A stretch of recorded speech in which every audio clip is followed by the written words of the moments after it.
Hello, good morning everyone. मेरे प्यारे बच्चों, आप सभी लोग ठंड में कैसे हैं? और आशा करता हूं कि जहां भी होंगे, जैसे भी होंगे, अच्छे होंगे। ठंडी में अपना ध्यान रखिएगा। जैसा कि आप सभी जानते हैं कि ठंडी की छुट्टी चल रही है और सभी बच्चे अपने घर पे हैं, खेल रहे हैं, पढ़ रहे हैं। तो ये उम्मीद है कि आपकी पढ़ाई भी बाधित न हो पाए। इसी चीज़ को ध्यान में रख के आपके क्लास 5 और 4 के लिए विषय गणित से संबंधित एक चैप्टर है, लाभ और हानि, जिसे लेके ये वीडियो बनाया जा रहा है। और उम्मीद करता हूँ कि सारे बच्चे इसे देखेंगे, अपनी कॉपी में नोट करेंगे और इसमें जो कुछ भी आपको नहीं समझ में आएगा उससे संबंधित प्रश्न ज़रूर पूछ के अपने डाउट्स, अपने कॉन्सेप्ट क्लियर कर लेंगे, ताकि इस छुट्टी में भी आपका काम रुके ना। क्लास में सारी चीज़ें समझाई गई हैं, लेकिन यहाँ पर फिर से मैं चीज़ों को पीछे से लेके चल रहा हूँ ताकि आपको अच्छे से समझ में आ जाए। चैप्टर है लाभ और हानि। बच्चों, किसी चैप्टर को पढ़ने से पहले अगर हम उसके कॉन्सेप्ट को, उसके बारे में अच्छे से समझें तो फिर हम देखेंगे कि आने वाले क्वेश्चंस बहुत ही आसान हो जाएंगे। तो आइए चलते हैं, कुछ नोट्स समझते हैं। लाभ और हानि जैसे चैप्टर को पढ़ने के लिए आपको क्या क्या ज़रूरी है जानना उसके पहले। तो मैंने पहले नोट्स में लिखा है, जिस मूल्य, लागत, कीमत, रुपए या पैसे में हम कोई भी वस्तु किसी से, स्पेशली दुकानदार से ही खरीदते हैं, फिर भी किसी से अगर हम खरीदते हैं तो उसे वस्तु का क्रय मूल्य या खरीद मूल्य या कॉस्ट प्राइस कहा जाता है। जिस मूल्य में आप किसी वस्तु को किसी से खरीदते हैं उसे उस वस्तु का कॉस्ट प्राइस या क्रय मूल्य या खरीद मूल्य कहा जाता है। और कॉस्ट प्राइस को संक्षिप्त रूप में हम सीपी लिखते हैं। क्या लिखते हैं? सीपी लिखते हैं, कॉस्ट प्राइस। राइट। तो पहला कॉन्सेप्ट क्लियर हुआ कि किसी भी वस्तु का कॉस्ट प्राइस या खरीद मूल्य या क्रय मूल्य क्या होता है। अब आते हैं सेकंड नोट्स के बारे में।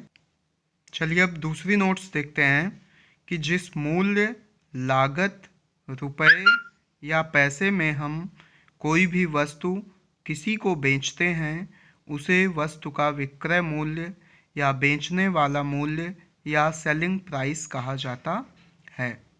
आपने किसी वस्तु को खरीदा किसी से, या दुकानदार से खरीदा, अपने बगल से खरीदा, किसी बच्चे से खरीदा, और उस वस्तु को जब आप किसी दूसरे को बेचते हैं तो उसे वस्तु का विक्रय मूल्य या बेचने वाला मूल्य या सेलिंग प्राइस कहा जाता है। और सेलिंग प्राइस को हम संक्षिप्त रूप में एसपी लिखते हैं। क्या लिखते हैं? एसपी। एस सेलिंग के लिए और पी जो है वो प्राइस के लिए।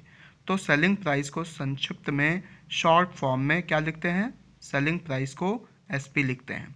दो बातें क्लियर हो गई। जिस मूल्य, लागत में हम किसी वस्तु को किसी दूसरे को बेचते हैं उसे वस्तु का विक्रय मूल्य या बेचने वाला मूल्य या सेलिंग प्राइस कहा जाता है, और इसे संक्षिप्त रूप में हम एसपी लिखते हैं। राइट। आइए तीसरी कंडीशंस के बारे में जानते हैं क्या होता है।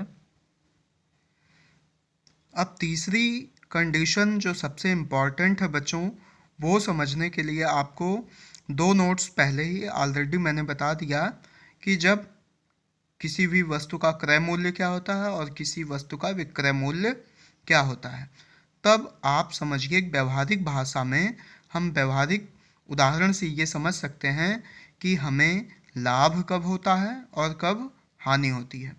तो आप जानते हैं कि जब किसी भी वस्तु को हम खरीदते हैं, जिस मूल्य पर अगर बेचने वाला मूल्य या विक्रय मूल्य उससे ज़्यादा हुआ तो हमें क्या होता है? प्रॉफिट होता है। प्रॉफिट को हिंदी में कहते हैं लाभ या फ़ायदा। तो यहाँ पर तीन परिस्थितियाँ बनती हैं बच्चों कि किसी भी वस्तु को खरीद कर बेचने से हमें या तो लाभ होगा, प्रॉफिट जिसको कहेंगे, या तो हानि होगी जिसे हम लॉस कहेंगे। और कभी कभी होता है कि किसी भी वस्तु को हम खरीद कर बेचते हैं तो हमें न ही फ़ायदा होता है न ही नुकसान होता है, मतलब न तो प्रॉफिट होता है और न लॉस होता है। तो आइए देखते हैं कि इसकी 3 परिस्थितियाँ कैसे बनती हैं और कब कब ऐसा होता है। तो पहला स्टार मैंने पहला पॉइंट के रूप में बनाया है कि जब विक्रय मूल्य क्रय मूल्य से अधिक हो तो। अगर सपोज करिए आपने किसी भी सामान को 10 रुपये में खरीद कर उसको 20 रुपये में बेच दिया, तो जाहिर सी बात है कि खरीद मूल्य या क्रय मूल्य कितना हुआ, 10 रुपये, और बेचने वाला या विक्रय मूल्य या सेलिंग प्राइस उसका कितना हुआ, 20 रुपये। तो लाभ होगा, जाहिर सी बात है कि विक्रय मूल्य ज़्यादा है और क्रय मूल्य कम है, तो इस सौदे में हमें होगा प्रॉफिट या लाभ।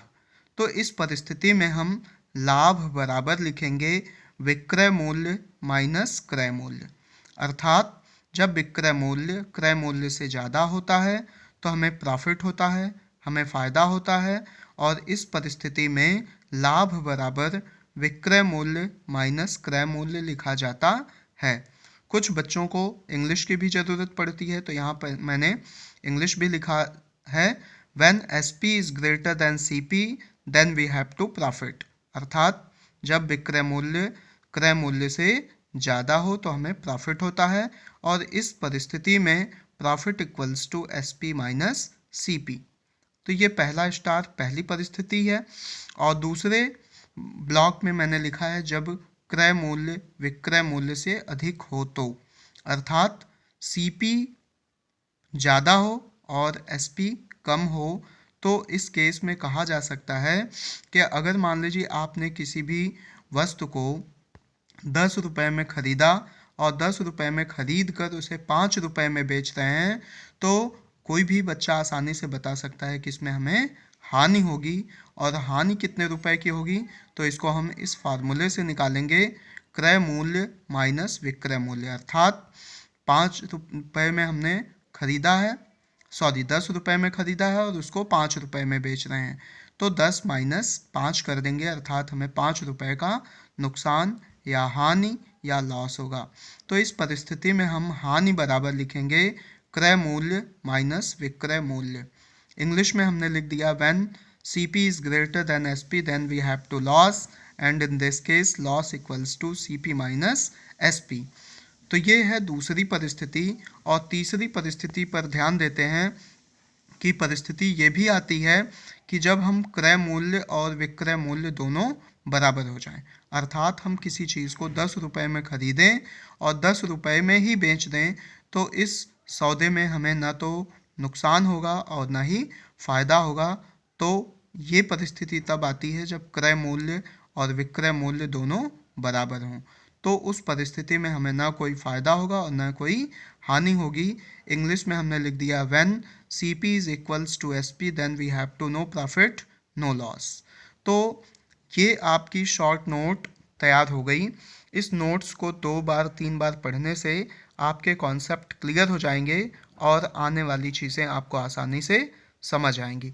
तो ये उम्मीद करता हूँ कि सारे बच्चे देखें, कॉपी में लिखें और नोट करें, ताकि अगली वीडियो में जब इसके आगे की बातें बताई जाएं तो वो आपको अच्छे से समझ में आए। Okay, thank you.